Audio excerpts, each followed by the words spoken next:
Ay, hindi po.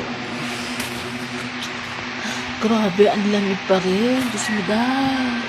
Oo. Anong oras kaya tayo magpapainit? Tingin mo, magpapainit ba tayo? Ang tagal.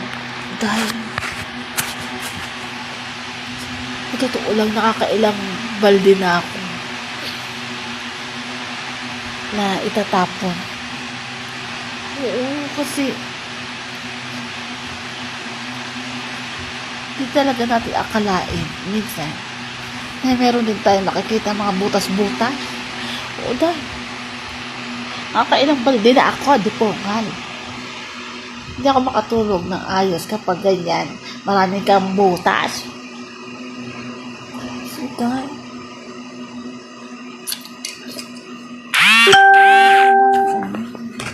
okay lang mag-ulan-ulan. Hindi po ngal yan. Huwag naman bagyo. Baka naman mawala na ang ano. Walang takip yung mga butas. Oo, alam ko na. Yung mga butas ay masarap. Kasi di po, pag ganyan naman ang butas, nakakatulo ng mga kakatulo mo. Ay, sarap mo itang. Oh, nakakainis.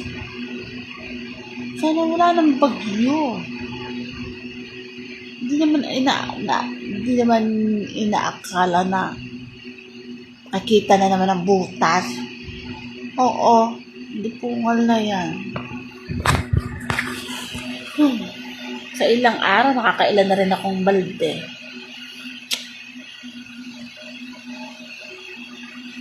Sana naman wala ka na. Sana naman ikaw bagyo, ikaw ay umalis na. Basta huwag naman ikaw sobra-sobra ang ano-ano. Kung siguro yung bagyo ay nagalit masyado sa atin, ay Diyos mo din, makatanggal na ang pati bubong. Hindi pungal na yan.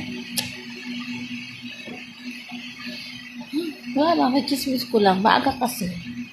Kasi nag-check ako ng mga balde-balde. Siyempre, may mga laman namang context. So, itapon ko na muna ang mga tubig. Di pungal. Baka kasi naman yan. Pero sa mga estudyante, tuwan-tuwa kasi nga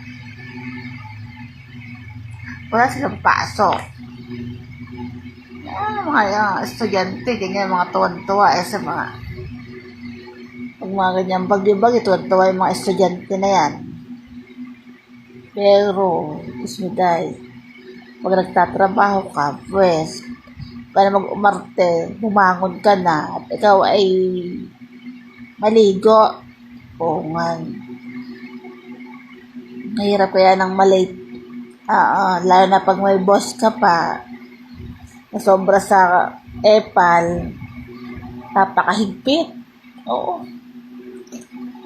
Wala lang, napag-ismis ko lang. Ganyan talaga pag mga experience, kasi nasanay ko na yan mga ganyan. Dahil tara na magsipagkape tayo, di pungal na yan. O, magsipagmumog na kayo. Oo, puro chismis muna ako sa pagmulat ko. Kaya dahil dyan, makapagmumog na rin. Oo, dahil mas masarap kasi ang lasa ng pag-inom ng kape pag nagmumog ka.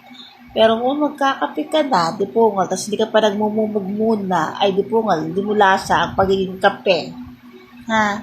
Kung bumangon ka na dyan, magmumog ka muna para ikaw ay makapagkape. Okay? Ay na nga sa inyo.